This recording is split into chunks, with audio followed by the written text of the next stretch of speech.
Gotten your cup of coffee yet, more cups are coming. We're delighted to welcome this large crowd this morning to our program. I'm Charlotte Beatty, Executive Director of the Japan Society in Boston, and I'm very pleased to welcome you this morning to our monthly Business Forum program with Mr. Muramatsu, Chairman of Simul International, who'll be speaking to us this morning on the topic of communicating with the Japanese, opportunities and challenges. Mr. Muramatsu, who as many of you know, is one of Japan's most well-known and leading interpreters. His interpreting career began in U.S.-occupied Japan and led him to become one of the most sought-after and prominent interpreters. He has served as an interpreter for summit meetings of today's G7 and counts many presidents, prime ministers, and other leaders among the people he has served. He is also founder of the prestigious Simul International, a school for training interpreters and translators. In today's talk, Mr. Muramatsu will discuss some of the cultural and linguistic differences of the Japanese and those of Americans, which sometimes, more often than not, might lead to misunderstanding. And he will also offer advice as to how to avoid these problems. Please feel free during our question and answer session at the end of his talk to ask any questions you might have. Mr. Muramatsu.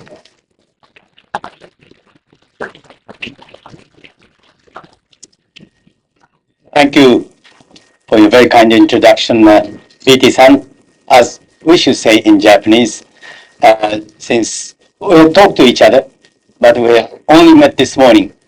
The Japanese sort of modesty precludes me from addressing her as by her first name, not Christine, I'm sorry, Charlotte. Charlotte, yeah. But by tomorrow, this afternoon, I'll call her Charlotte. Takes me a little time. I'm flattered by this large attendance, despite your, I'm sure, busy day you're going to have. I've been forewarned by several people that Bostonians tended to be pretty sober, serious lot. And if I titled my talk something like the role of humor in cross-cultural communication, as I spoke on yesterday at MIT, and as I will speak this evening at Harvard, you may not show up. So we decided on communicating with the Japanese challenges and opportunities. And I tried to hide the light-hearted side with a low key. But if I were to address a Japanese gathering here, and many Japanese speakers do this when introduced even in this country, what the Japanese speaker does is to really reintroduce him or herself once again. To assume that you have learned the speaker's name after that introduction is arrogant. That is too self-assumed, simply too aggressive. I should at least pretend to assume that you have not heard of this humble individual, me, and therefore in Japanese, the speaker you hear always say, "Good morning, my name is so-and-so." Even the prime ministers do it. And because they feel their responsibilities are heavy, they spell out their title, Prime Minister such and such of Japan. And they do it so sincerely. In marked contrast with the way your people are introduced. And speakers always break the ice with a warm-hearted joke or an episode, something that puts your mind at ease and break the ice between the podium and the floor. Japanese are rather clumsy about this. We have been told by many American friends, consultants, don't try to introduce yourself again because that was a job already done. And that's considered to be so-called privilege of the hosting organization. But say something amusing. Now, that is very difficult. That is why this classical joke about Americans starting a speech with a joke, and Japanese starting a speech with an apology. I apologize to you for getting up so early to hear some unworthy speaker as myself, etc., etc., etc. So an easy one for the Japanese to pull is, I was told to tell a joke, but I cannot think of a good joke. Besides, I cannot tell it right, so I apologize. That is a usual good starter, but you may have heard many variations of this. And I'm glad most of you were amused, but I thought this was a tired old story.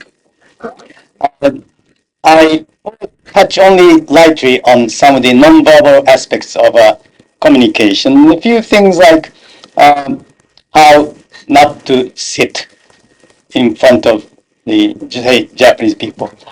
Crossing legs is a very, very comfortable American manner or posture.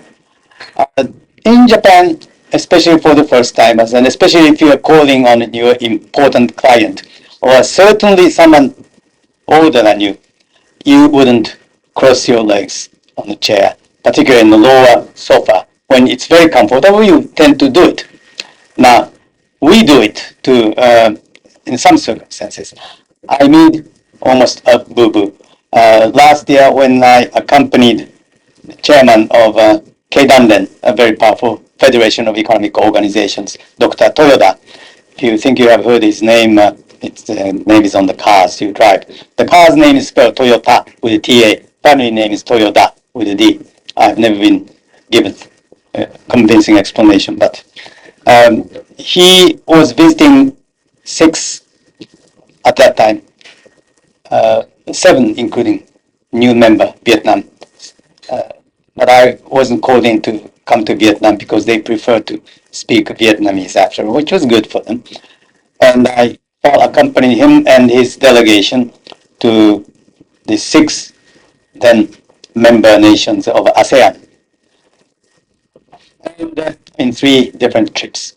It was in Brunei last year when he was calling on the Deputy Sultan, Deputy Prime Minister, younger brother of the Sultan or the King of Brunei, the world's richest country. And they have tremendous amount of oil to sell. I think per capita income or GNP or GDP, or however you measure it, is probably one of the richest countries in the world. The immediate pun you think of in Japanese is to sell oil. Abura o uru in Japanese means to goof off, to be lazy. A wonderful thing to selling oil and be rich. But this kind of wordplay does not cross the cultural or linguistic barriers. For those of you who take some interest in our culture and language, and if I explain a little bit, it's funny. Otherwise, in communicating with people from totally different culture, linguistic at least, backgrounds, don't try word plays or puns. But I'm a sort of an incorrigible punster. I try to restrain myself, but I cannot do that. Let me just tell you one bilingual, bicultural pun that I thought of several years ago, that your own Holy Scripture has an injunction against excessive punning, word playing. Man, it used to say. Now, people do not live by bread alone. Some of you know that Japanese word for bread is pan. So, I was going to say that in Brunei, very strict Islamic nation, no alcoholic beverage, and no smoking. I wasn't sure. I didn't care. I'm not a smoker, but I'm not a positive anti-smoker. But definitely no alcohol. I was surprised that on the Royal Brunei Airlines and even at the international airport, they didn't sell duty-free liquors. It didn't bother me. I'm a teetotaler, but it was that strict. Still, it was all right for some of them who could afford to have maximum 4 wives, as long as you treat each one equally. But that's another culture. But then, crossing legs is apparently an extremely serious offense. But while I was interpreting for the Deputy Sultan, Foreign Minister, Your Excellency, so and so, and Dr. Toyoda, head of a delegation, I was sitting in between. And when you are tense or doing an important job, psychologically you seek some relaxation. And I didn't cross my legs, but I just crossed my toes a little bit when the Japanese ambassador to Brunei slipped me a piece of note, watch your legs. That was it. It was an almost serious faux pas. But Japan is not that extreme. So you can cross your legs and you won't be beheaded.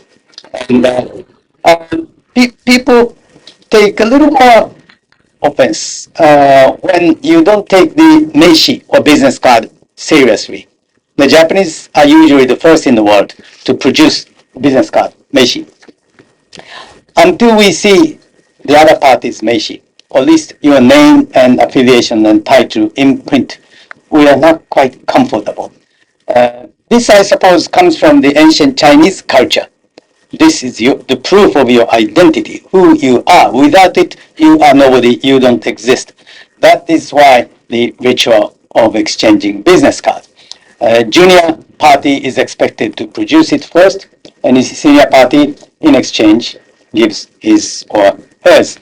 The mistake is because many of the people from abroad not accustomed to that system is somewhat embarrassed, not knowing what to do, and look at, or not even look at, the card, put it on the table, forget to keep it with you.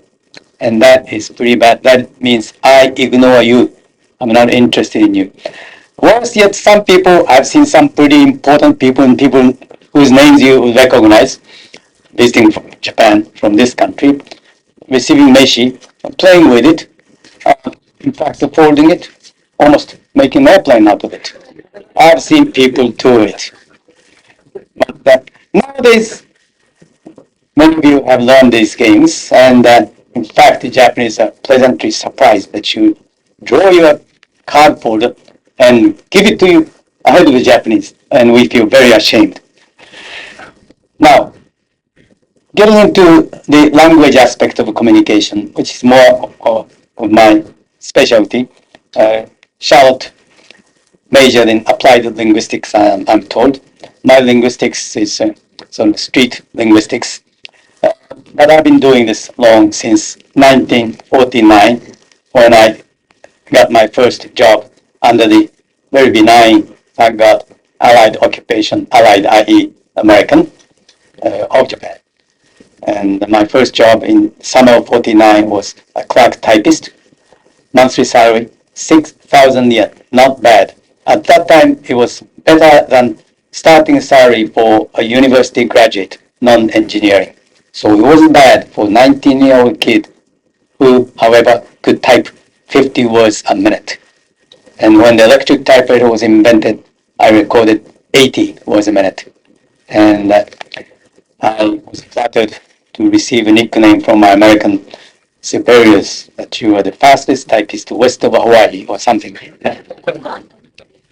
But in communicating with Japanese, this I think is true with many other linguistic groups, people in other language groups. Speaking pidgin, thinking that it would simplify communication, is a wrong approach. In fact, as long as you are speaking to a reasonably educated party, speak in full sentence, and choose good words, sometimes rather heavy sounding word, that might be better understood than colloquial idiom, and certainly slang does have place sometimes, somewhere, but not initially, until you ascertain how comfortable your parties are about your language. Speak in full sentences. Years ago, there used to be a movie called Around the World in 80 Days. That was a fantastic one. Many of you, I'm sure, saw it. There was a scene. Was that Alec Guinness? The movie? Yeah. He was trying to locate his lost man Friday, that little Mexican fellow, 10 plus, right? And he was walking through the back streets of Hong Kong. And there was this dubious-looking old Chinese man with long beard smoking some kind of pipe. And with his, what is that, not the helmet, but what's a British word for that? The kind the explorers were in Africa. Thank you. And he stooped down and spoke to this Chinaman in pidgin English. You see, man showed this around here or something. So I can't mimic that quite well. And after inhaling the smoke, the Chinese man whom Alec Guinness took for almost illiterate, spoke in extremely articulate King's English, saying something like, the chance of you encountering someone who answers that description in this vicinity will be, I suggest, extremely rare, or something of that sort. And Alec Guinness salutes him and said, excuse me. He hurries away. That was a very good episode, and I like that. If you speak in full sentences, people usually understand better. If the party didn't understand it, try it again. Third time, instead of repeating the same sentence and same words, paraphrase.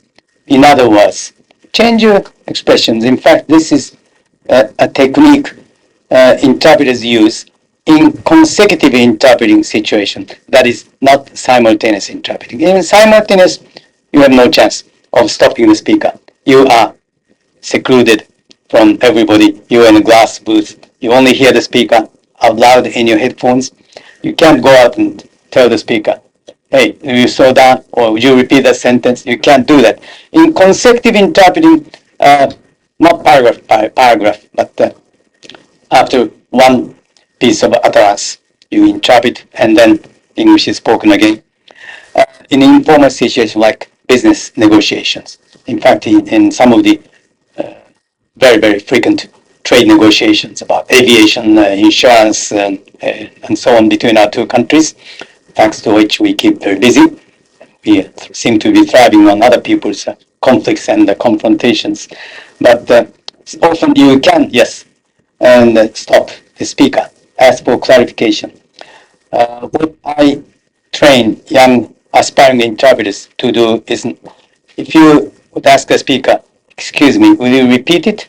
It may be repeated and you may still not understand it. Try it once, and second time you should.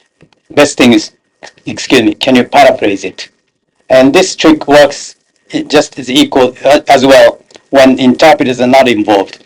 If you're not sure what the other party is talking about, ask for paraphrasing. Give me an example.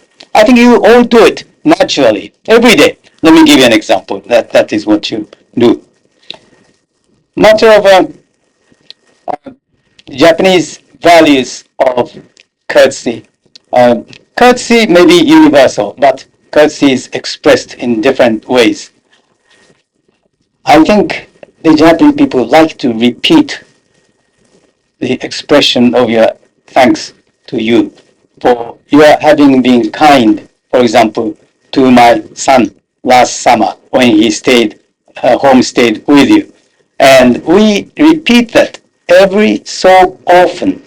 But in your culture, once you say thank you very much, you don't repeat it. And once you give a gift to a friend and friend thanked you, you don't ask, how did you like that thing? And this I learned from a very young son of an American friend of mine. I gave him some kind of Nintendo game or something like that many years ago. And next summer, I said, I hope you're still enjoying it. He said, MM, I'm called MM professionally, by the way. MM, you didn't ask about the thing, gift you have given. You know, kids say the darndest things. And, I learned from the kids. In fact, he's the one who, he homestayed with us. He was a real brat. Dennis the Menace. Stayed with my family for after 10 days, and I gently kicked him to another friend, Saman Katsuko, in Osaka. And he had a quarrel with his homestay mother, and he walked away. He said, I'm going back to MM, when he didn't know how to get back to Yokohama. But he was a great character. It was in summer, about 10, 11 years ago. There was a festival going on in the neighborhood. I live in the southern part of Yokohama, near the beach. There was a summer Bon festival dance, and where people dressed in casual cotton kimono for the summer and dance to very, very simplistic tune. I asked this young boy, would you like to join? like to try it? He said, sure, I have nothing to lose but a little bit of pride. And that impressed me tremendously. He said, I have nothing to lose but a little bit of pride. And this I still quote today to the people. Try it. If you think you cannot speak English, speak it out. Try it. You don't lose your life. All you lose is a bit of pride, maybe a little red face. But I thought that was great. Now, perhaps if you are fluent in Japanese, fluent enough to negotiate, fine, congratulations, I really mean it. On the other hand, there's an old Japanese proverb, 7秒法は大怪我のもと. Try to think about translation, Katsuko. Once the teacher was teacher. This young lady here was my interviewing class student, Katsuko Sugiyama, studied at Wesleyan College near here, with an MA in cross-cultural communication, practicing it. And 7秒法は大怪我のもと, I would say ill-learned martial art can cause serious injuries. I'm talking about the practice fencing with bamboo, so not the real cutting thing. But if you are well-learned, it's all right. But half-learned or ill-learned art can get you really into trouble, can cause you and the other guy injuries. So for serious matter of state or matter of your business, think about using interpreters. But necessarily, I sound like propagandizing on our line of business, but that's how I exist, and that is how I suppose have gotten into a kind of limelight. And interpreters are to be considered as your comrade in arms. They could be your assistants, informants, informal advisors. Although real professional interpreters are very careful in drawing a line between interpreting what you or the other party said and explaining it, unless we are asked by our client. We generally do not offer our advice. Why don't you say this? Unless you happen to be business consultant. There are a few people who do both business consulting and interpreting. To me, in our profession in Japan, they don't seem to mix very well because consultants have to capitalize on the knowledge you gain in your practice. And in interpreting, with each assignment, each conference, each negotiation, your skill is improved, but we are very careful not profiting from the proprietary knowledge we gain in the course of our work. And that is why many good professionals stay in the place. Some people make fun of interpreters. They may not mean well. Former U.S. Ambassador Edwin Reischauer, a great scholar turned diplomat, Harvard man, actually, was a sort of I would say jokingly, a nemesis for interpreters because it was his bad hobby to mock his own interpreter in public.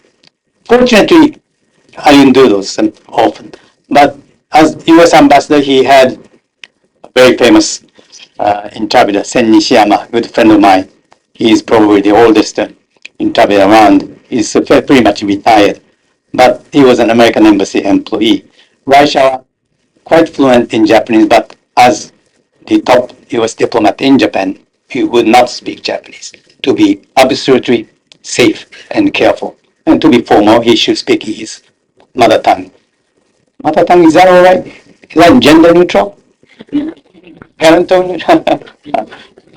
I'm maybe oversensitive, but mother tongue, father tongue, whatever. Ambassador Russia will speak in English, and he will let Sen Nishiyama interpret. Every now and then, he would frown. I think he's feigning it.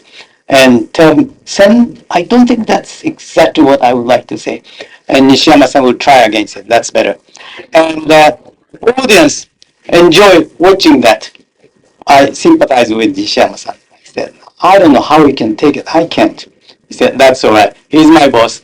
And he and I kind of do it like Laura and Hardy show. So, now that's very well. That's I'm aging myself, but I watch CNN, and I'm fond of Larry King live show. I think he's great. Except I had an amusing experience with him. Nothing personal. I still like him. I'm sure if we get to know each other better, it'll be more fun. I only met him briefly. 2 years ago, he came to Japan. He was being interviewed in a Japanese television studio and asked a question by his Japanese colleague, a TV personality, about the secret of his success as a talk show host. You know how confident he is. And he began saying, first you got to be sure of yourself. You have to convince yourself that only you can do this and do better than anyone else. And then he went on to continue, there's an American Jewish word, I'm quoting him exactly, there's an American Jewish word, and then with my little knowledge, I knew he was going to use the word chutzpah. I was all prepared. Good interpreters anticipate what you're going to say without going ahead to translate the words. And he said, and I don't think the interpreter can translate this, but it's called the chutzpah. What do you think of it? I was not particularly pleased. Seriously, if CNN or Larry King would ever ask for my culture advice, I would tell him that why make fun of the interpreter in public? Besides, if you think the interpreter cannot translate what you're going to utter, you are really telling your audience, I don't think you will follow me anyway, but I'm going to say it anyway. It's a bit insensitive to me. What did I do? I did not translate those words. I don't think the interpreter can translate. But when you said it's called chutzpah, I repeated it in pseudo-Japanese pronunciation. So any Japanese with some familiarity with English sound, but not knowing the word how to spell chutzpah, could still get the general sound of it. I repeated it as chutzpah or atsukamashii koto. I translated in the best sort of Yamato kotoba, original Anglo-Saxon equivalent of the Japanese language, atsukamashii. That's chutzpah. So I did more than really called for an interpreter. I repeated the sound for the benefit of those Japanese who were maybe interested in quoting Larry King, and then gave the beautiful, I thought, translation. After the show, over coffee, studio people were chatting, and I had a chance to say hello to him, and I told him, I think you'll be glad to know that I was able to translate that word chutzpah. He said, oh yeah, that's good. He wasn't really listening to me. My conclusion was, it was his chutzpah to say what he said, and it was my chutzpah not to have translated those few words. But I don't mean to make fun. I think he's still a wonderful guy, but he's somewhat a bit aggressive. I'm not sure if I'd like to be interviewed by him, if he would ever do that. I would like to interview him, actually, if there's a chance. I think the point I was trying to make was, there's no point in ridiculing your valued ally in public. He should be trusted, and he should be so treated.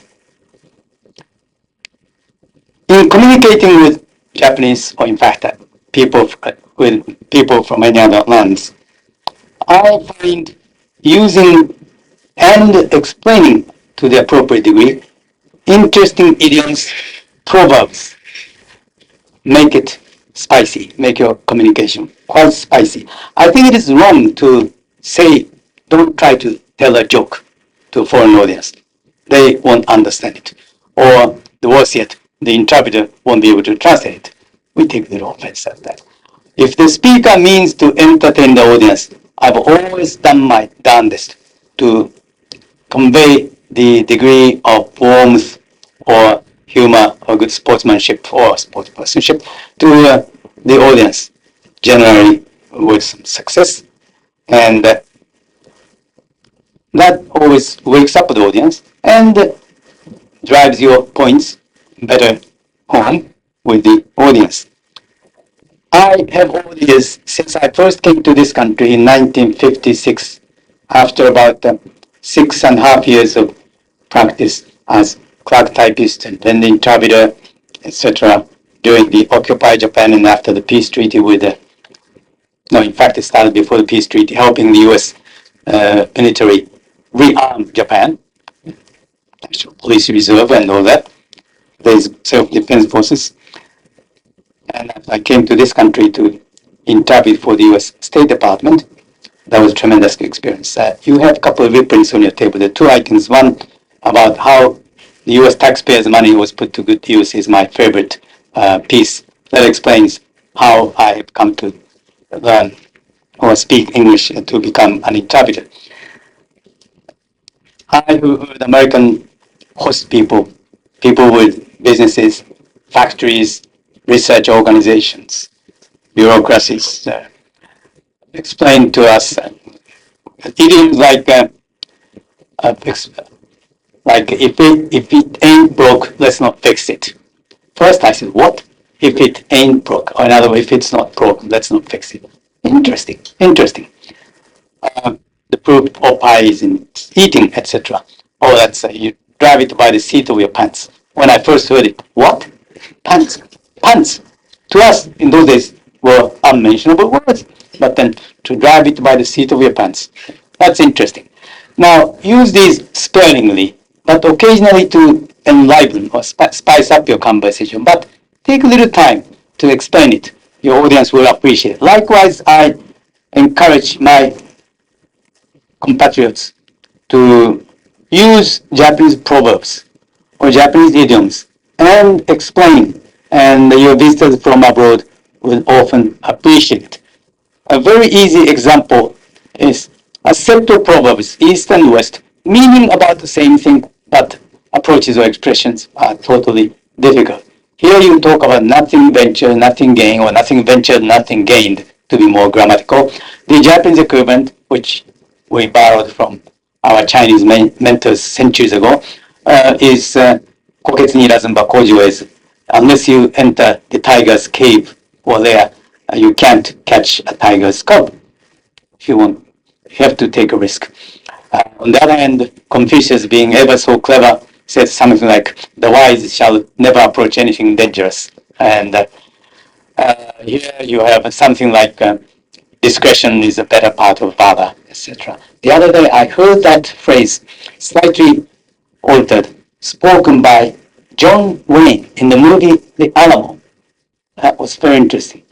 Seemed like a better part of valor, I guess. And surprised me of those characters in that movie seem to understand that. Are they all learning in Shakespeare? I'm still wondering. So, the main thing is, I think, to interest your audience and try to establish empathy. There are quite a few things that I can talk about.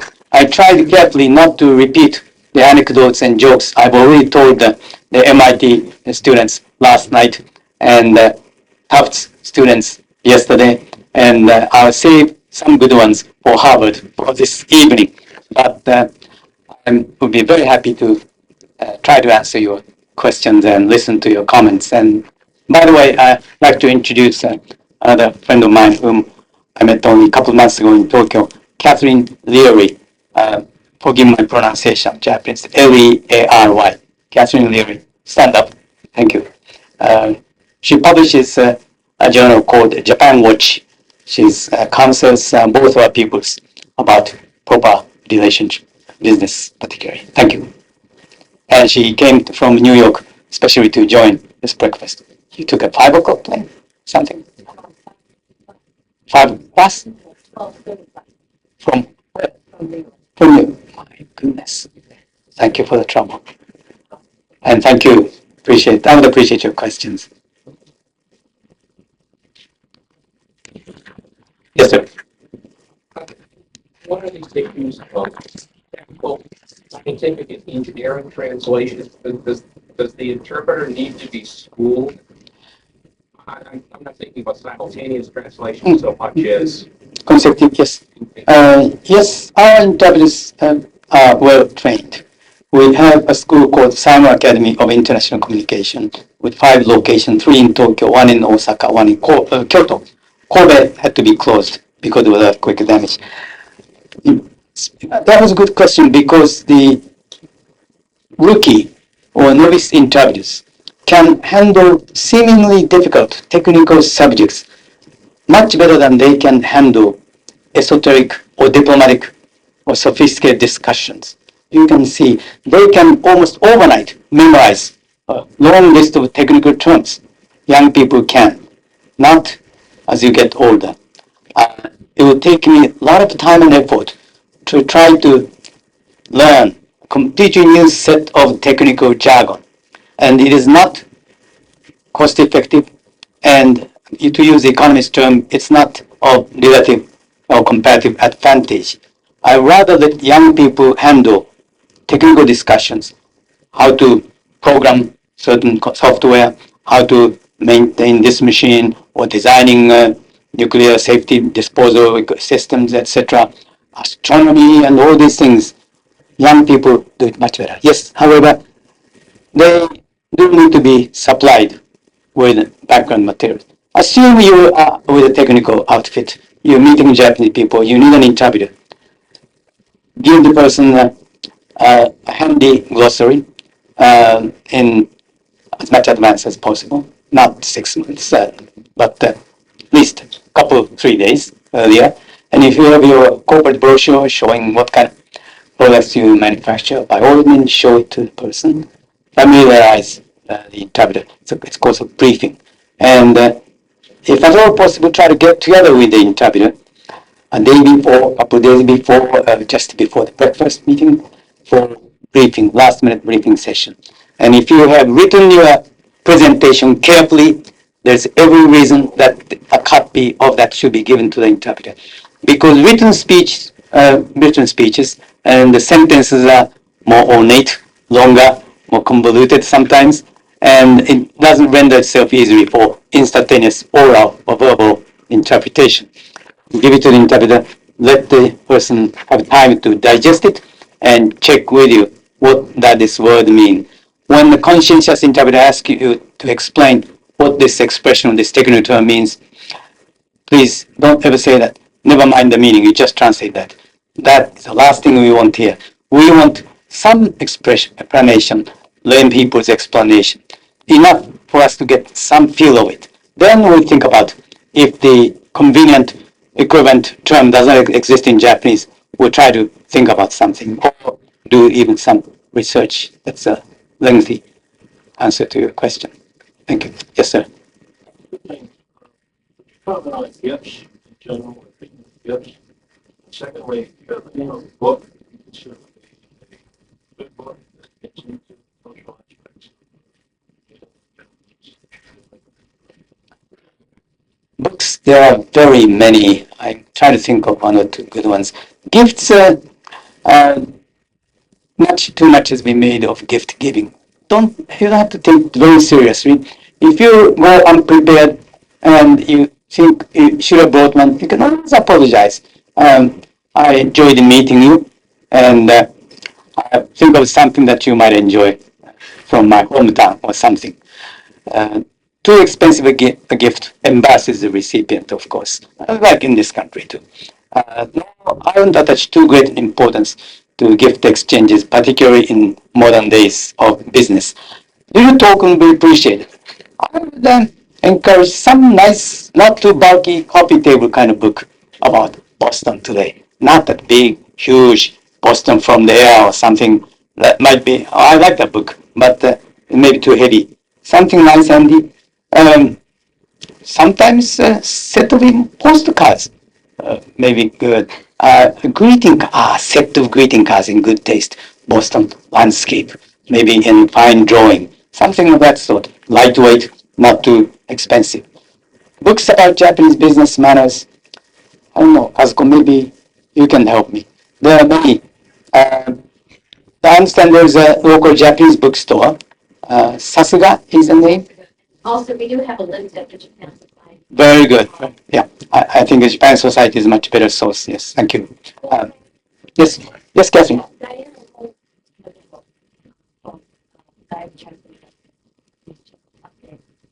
Diana Roland.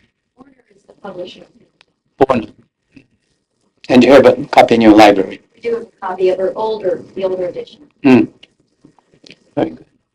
Talking about books, let me just show you and show off my latest book, my fourth, published 4 weeks ago, 指導者たちのユーモア or Humor in Leadership, Reflections of a Simultaneous Interpreter.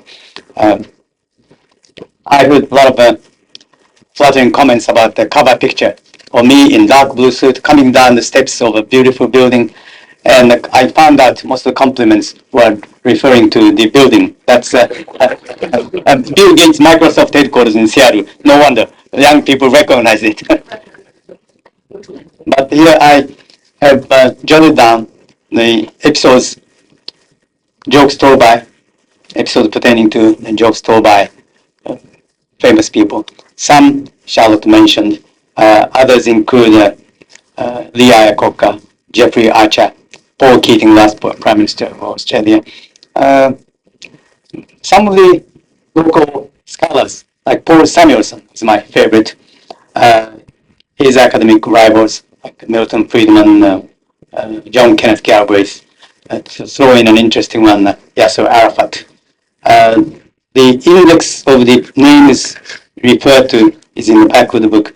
Only 2 names of the people whom I never really met, but I really quote their episodes, are Kirk Douglas and Queen Elizabeth II.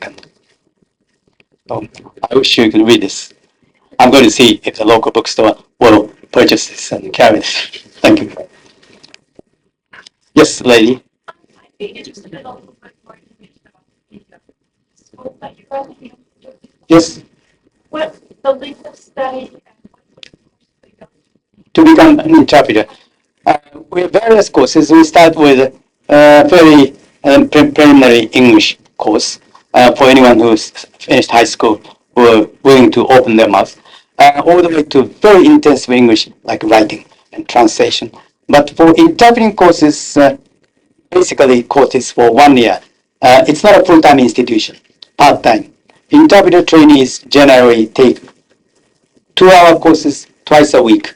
For those who are in universities or at home, there are daytime courses. But more advanced courses are only in evening. There are preliminary courses in evenings, but 2 evenings a week. Because we don't think that by cramming yourself into an intensive 1-month course, you can become an interpreter. We don't think so. It's much better if you are working or doing something professional, gaining experiences, learning about the world and about the people, and then spend a part of your day, like a couple hours every day, in interpreting. Is much more effective. It may take time, but it's far more effective. So if you are qualified, assume you are pretty close to being bilingual. That is, you are an educated, intelligent native English speaker. And if your level of Japanese reaches such a height that you can, if necessary, argue in Japanese or exchange jokes even. And then you might try this course. And preliminary courses 2 6-month terms, 1 year. And there's the advanced finishing course. So many people take 2 3 years. Some finish in 1 year, many others stay on for 3 4 5 years. They just enjoy staying there. But every March, out of the newly graduating core, maybe 10, 15 students leave the class, and we offer our annual contract to maybe 3 or 4 or 5 at the most. That's all what the market bears. We need more and more better interpreters, but better interpreters are not born. They're not produced overnight. They have to start with an understudy, sort of apprenticing, and we employ them by contract to do relatively easy work, like business negotiation between 2 business people, where if you don't understand, you can always say, what is it? Please explain. And I think it's true with the legal practice or any other professional practice. My lawyer friend tells me the first job you do is to be sent to a countryside where you take the case of some kid breaking another kid's bicycle, and you make a little mistake, there's no earth-shattering result. And then you gain experience. And then after many conferences, many negotiations, you can do some relatively simple simultaneous interpreting where all the presentations are based on written papers.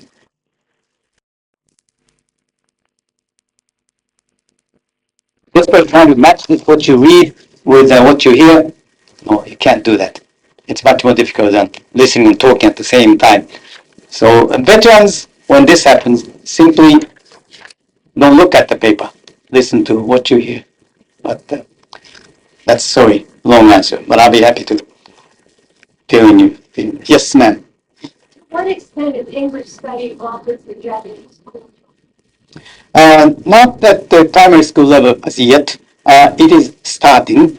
It is a compulsory subject for the 3-year junior high and 3-year of senior high, a system that was patterned after the U.S. During the occupation. Most public schools have to offer English. And I think the rules are being relaxed so that if you don't offer English, you have to offer some other language. But most schools keep English, and most students prefer English rather than trying something new. At the primary school level, 6 years of compulsory education, that 6 and 3 are compulsory, total 9. But for the first 6 years, we are now beginning to talk about offering English. It's being experimentally tried by some schools. There's a lot of discussion, and people write letters to the editors, and there's a great debate going on. Many people mistakenly, I say mistakenly, think that by teaching your child at age 6 to listen and speak English, conversational, that will make that person an international person. Kokusaijin, of course, a very important concept to us. No, I don't think so. A language doesn't make you international. It's your mindset, your stance, your attitude that makes you international. In fact, I seriously and half-jokingly emphasize that you don't have to speak another language to be international, as long as you know how to hire good interpreters. In fact, that's why many of our great leaders are also international people. Most of the great American leaders don't speak foreign language. Nothing wrong with them, right? Reverse is also true. Most of our English education is based on reading and composing, efforts to try to translate English into Japanese, Japanese into English. Most of our school teachers have never lived abroad, and they don't have confidence to teach their pupils or to students how to pronounce this. And embarrassingly, to many of them, there are more and more exchange teachers, so-called JET teachers or assistant language teachers. Young men and women of goodwill, all college graduates from your country, from Canada, Australia, New Zealand, Britain, they come to Japan and they speak English so naturally, of course, shaming the resident Japanese teachers. But I tell those Japanese teachers, don't be frightened by them, it's their language. But you studied English the hard way. Only you understand how Japanese children find difficulty, trouble in learning another language. You can be on their side. Let those native English speakers show you the fine examples of how English is spoken in Britain, how it is spoken in New Zealand. And you explain to the students, actually, for example, grammar. Grammar, I think, well-studied foreigners always know grammar better than native speakers. I can't explain Japanese grammar to you. I can give you a lecture on proper punctuation, for example. But that's an exaggeration. But I think that's the reason. And also it has to do with our national character, our ethos. We are so afraid of making fool of yourself in public. We're afraid of opening our mouth, lest we might say something wrong that would shame me and shame all my ancestors. So we rather think, meditate, and compose a sentence in your mind. And by the time you're ready to open your mouth, it's kind of too late. Compare this with our immediate neighbors, our Korean and Chinese friends. I think they are far less inhibited than their Japanese. Look at Koreans. They speak pretty fast. If with a bit of accent. They swallow the last consonants. But if you get used to them, you understand them. Japanese mind how we look in the eyes of others so much that we'd rather. That's why Japanese don't ask you questions after your lecture. You know that. We don't want to be the first. We hope someone else will ask that question. I don't want to be the first to ask this question that might make me look so silly. Shall? Yes, this one wants to, we often get calls from our members about translations, and they're looking for translators and so forth. Excuse me. Translation, interpreting, written translation. Thank you. I knew you were being excited. Yes. And we have heard, and we often give the advice that you should have the translation checked by another Japanese. Yes. Now, what do you say to that comment? Do you think that's accurate, that they should It is. double check? It need to be double checked. Okay. I've seen very capable interpreters miss the nuance. I mean, translators miss the nuance. We have in our shop, Simon International in Tokyo, and we have an office in Los Angeles. You have a little blue brochure on your table. We have an elaborate system of double check and sometimes triple check. More and more Japanese into English translation jobs are done by well-educated native English speakers with good writing skill, literary flair, which I value. They would change Japanese into English, but that Japanese is always checked by learned Japanese, often middle-aged and older, with mature judgment, to check the two texts to make sure there's nothing lost in the process, particularly reading between the lines. I find a typical weakness of otherwise very good native English speaker translators is colloquial idioms. Likewise, this is true with Japanese when it comes to English. So too often our clients say, please get this done by yesterday.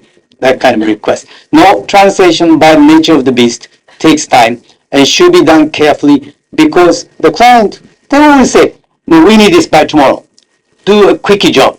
We will not criticize you for that. We'll pay you 3% interest for that. We don't like to accept that because people who read that next month, next year, 2 years from now will criticize, will pick something and say, this is wrong. Who did it? It boomerangs back to us. Right?